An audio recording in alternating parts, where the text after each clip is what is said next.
ఈ సభకు ఉద్యమ అభినందనలు. అధ్యక్ష, మిత్రులారా, ప్రొఫెసర్ కేశవరావు జాదవ్ గారు ఒక్క మాటలో చెప్పాలంటే కరడుగట్టిన తెలంగాణవాది. తెలంగాణకు న్యాయం జరగాలని, తెలంగాణ ప్రజలకు న్యాయం జరగాలని, వెనక్కి తిరిగి చూసుకోవాల్సినటువంటి అవసరం లేని తెలంగాణ కావాలని చాలా కలలు కన్నటువంటి వ్యక్తి. ఈ తెలంగాణలో ఒక నలుగురు వ్యక్తులు కరడుగట్టిన తెలంగాణ వాదులుగా మనం చెప్పుకోవచ్చు. మొన్ననే ముచ్చర్ల సత్యనారాయణ గారి సభ కూడా జరిగింది, జయంతి సభ. ఇవాళ ప్రొఫెసర్ కేశవరావు జాదవ్ గారి జయంతి సభ. ప్రొఫెసర్ కేశవరావు జాదవ్ గారు, ముచ్చర్ల సత్యనారాయణ గారు, బండ్రు నరసింహులు గారు, బూరుగ అంజయ్య గారు, ఈ 4 పేర్లు మొన్న కూడా చెప్పిన నేను ఈరోజు కూడా చెప్తున్నా. ప్రొఫెసర్ కేశవరావు జాదవ్ గారు వారు ఉస్మానియాలో ప్రొఫెసర్గా పనిచేస్తున్నప్పుడు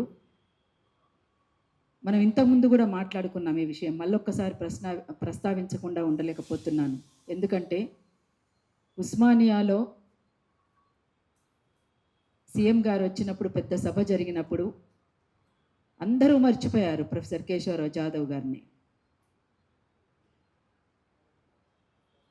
కనీసం ఉస్మానియాలో పనిచేస్తున్నటువంటి వాళ్ళకైనా జ్ఞాపకం ఉండాలి, చదువుకుంటున్నటువంటి విద్యార్థులకైనా జ్ఞాపకం ఉండాలి, ఉద్యమకారులని చెప్పబడుతున్నటువంటి వాళ్ళకైనా అక్కడ ఉన్నటువంటి వాళ్ళ జ్ఞాపకం ఉండాలి. అతను ఉస్మానియాలో పనిచేస్తున్నప్పుడు గ్రామీణ ప్రాంతాల నుంచి వచ్చేటువంటి వాళ్లకు ఇంగ్లీష్లో ఎంట్రన్స్ పెడితే చాలా కష్టంగా ఉంటుందని, ఆనాడు అసలు ఇంగ్లీష్ అనేటువంటిది ఒక సబ్జెక్టు మాత్రమే, ఇంగ్లీష్ మీడియం స్కూల్స్ అట్లాంటివి ఏమి లేనటువంటి సందర్భంలో వాళ్ళు ఇక్కడికి వస్తే ఎంట్రన్స్ ఇంగ్లీష్లో ఉంటే చాలా కష్టపడాల్సి వస్తుంది, ఆ పిల్లలు ఇక్కడ చదువుకోవడానికి ఇబ్బంది పడతారు, అందులో పాస్ కావడం కూడా ఇబ్బందిగా ఉంటుంది, కాబట్టి తెలుగులో ఎంట్రన్స్ పెట్టాలని చెప్పేసి తను కోరినటువంటి వ్యక్తి.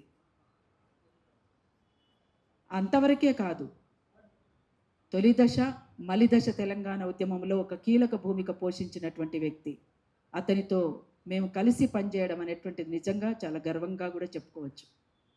తెలంగాణ యునైటెడ్ ఫ్రంట్ దానికి ప్రొఫెసర్ కేశవరావు జాదవ్ గారు చైర్మన్ అయితే నేను కో చైర్పర్సన్గా పనిచేసినాను. దిలీప్ కుమార్ అన్న సెక్రటరీ జనరల్గా పనిచేశాను. సొగరా బేగం, ఇప్పుడు గ్రంథాలయ చైర్మన్గా ఉన్నటువంటి రియాజ్ అన్న, వీళ్ళంతా కూడా స్పోక్స్ పర్సన్స్గా ఉన్నారు. మొత్తం తెలంగాణ అంతా కూడా కలదిరిగినటువంటి సందర్భం అది. తను చివరి క్షణం వరకు ఎవరికి లాలూచి పడడమో, ఎవరికి గులాంగిరిగా ఉండడమో ఇష్టపడని వాడు, ముక్కుసూటి మనిషి. ఎవరు బాధపడతారు, ఈ మాట మాట్లాడితే కొంతమంది బాధపడతారేమో, ముఖస్థుతి కోసం మాట్లాడాలా అనేటువంటి విషయాల్ని కూడా పట్టించుకోడు. అతను చేసినటువంటి కృషిని ఇవాళ తెలంగాణ ప్రజలందరూ కూడా యాది పెట్టుకోవాలి. ఇది కావాలి అని ఎన్నడూ కూడా ఆశించలేదు, కానీ చివరి రోజుల్లో ఒక మాట మాత్రం అనేవాడు. ఉస్మానియాలో విద్యార్థులతోటి పెద్ద బహిరంగ సభ ఒకటి నిర్వహించాలి అనేటువంటిది. తను చివరి రోజుల్లో 2-3 సార్లు మేము కలిసినప్పుడు ఎప్పుడు పోయినా ఇదే మాట మాట్లాడేవాడు. ఉస్మానియాలో ఒక పెద్ద సభ జరగాలి, విద్యార్థులతో ఒక సభ జరగాలి అనేటువంటిది. ఇప్పుడున్న తెలంగాణ ఇటువంటి తెలంగాణ కాదు కదా మనం అనుకున్నది అని చాలా స్పష్టంగా చెప్పేవాడు. అందుకని సరే, అందరూ మాట్లాడిండొచ్చు చాలా విషయాలు, ఇంకా అన్ని విషయాల జోలికి కూడా నేనేం పోను.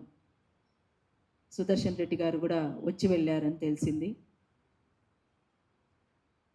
ఇక్కడ ఒక కమిటీని గతంలోనే, ఇక్కడ పోయినసారి జరిగినటువంటి సభలోనే ఒక కమిటీ వేయాలి అని అనుకున్నాం. మరి ఆ కమిటీ ఎందుకు వేయలేకపోయారు, పూర్తి స్థాయిలో ఎందుకు వేయలేకపోయారు, ఎందుకు నడవలేకపోయింది, మరి దానికి సంబంధించినటువంటి అంశంలో ఎందుకు ముందుకు సాగలేకపోయింది అనేటువంటిది పూర్తి వివరాలు నాకేం తెలియదు. కానీ ఇప్పటికైనా ఈ విషయంలో ఒక కమిటీని వేసుకొని కొన్ని పెట్టారు ఇక్కడ. మిగతా పెద్దలందరూ కూడా మాట్లాడినటువంటి దాంట్లో కొన్ని ప్రపోజల్స్ కూడా వచ్చినాయి. అందులో నేను మాట్లాడాలనుకున్న ప్రపోజల్స్ కూడా ఉన్నాయి. పాఠ్యాంశంలో కేశవరావు జాదవ్ గారి పేరు కూడా దానికి సంబంధించినటువంటి ఆయనకు సంబంధించినటువంటి అంశం తప్పనిసరిగా పాఠ్యాంశంలో చేర్చాల్సినటువంటి అవసరం ఉంది. అట్లనే తెలంగాణకు వ్యతిరేక శక్తులని వాళ్ళకు సంబంధించినటువంటి స్మృతివనాలు ఎక్కడికక్కడ ఉన్నటువంటి సందర్భం తెలంగాణలో ఇంకా కొనసాగుతున్నాయి. అది చాలా బాధాకరం. కానీ ప్రొఫెసర్ కేశవరావు జాదవ్ గారిది స్మృతివనం ఉండాలి. అట్లనే ఉస్మానియాలో ఉన్నటువంటి అదే ఇంజనీరింగ్ కాలేజీకి సార్ పేరు పెట్టాలని అన్నారు. అది సముచితమే. అది ఇవన్నీ కూడా ఎందుకంటే తెలవాలి, ఏ తరం వచ్చినా ఎవరి ప్రొఫెసర్ కేశవరావు జాదవ్ సార్ అనేటువంటి తెలవాలి.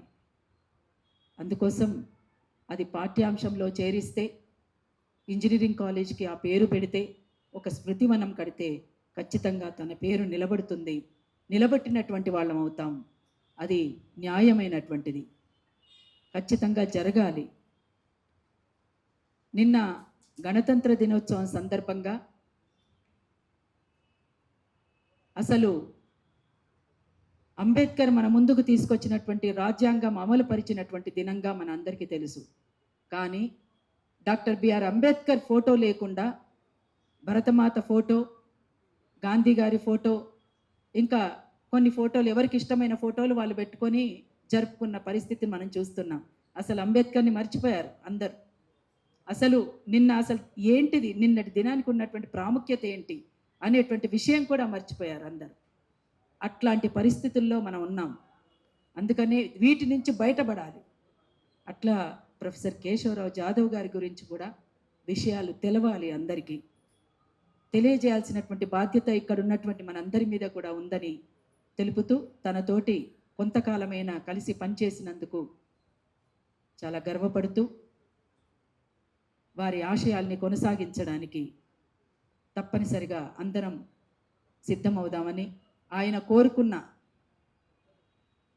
ఇంతకుముందు 4 పేర్లు చెప్పుకున్నాం కదా, అటువంటి వాళ్ళందరూ కోరుకున్నటువంటి తెలంగాణ సాధించేంత వరకు మనమందరం, సరే ఎవరి అభిప్రాయాలు వాళ్ళకు ఉండొచ్చు కాక, ఎవరెవరు ఏ పార్టీలను ఉండొచ్చు కాక, కానీ వీళ్ళకు సంబంధించినటువంటి అంశంలో ఎవరు కూడా ఆ రకంగా వేరే రకంగా ఆలోచిస్తారని నేను అనుకోను.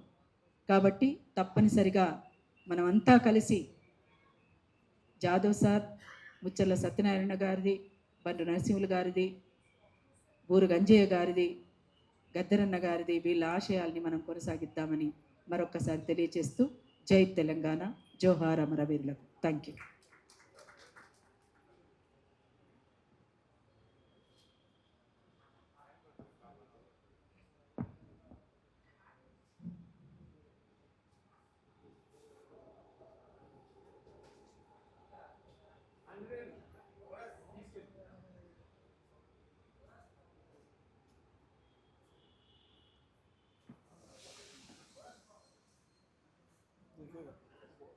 తెలంగాణ సమరాన నవరసాల వీణ మీటింది ఎవరోరన్నా, నలుదిశల ఖ్యాతిని చాటిందెవరన్నా. తెలంగాణ సమరాన నవరసాల వీణ మీటింది ఎవరోరన్నా, నలుదిశల ఖ్యాతిని చాటిందెవరన్నా.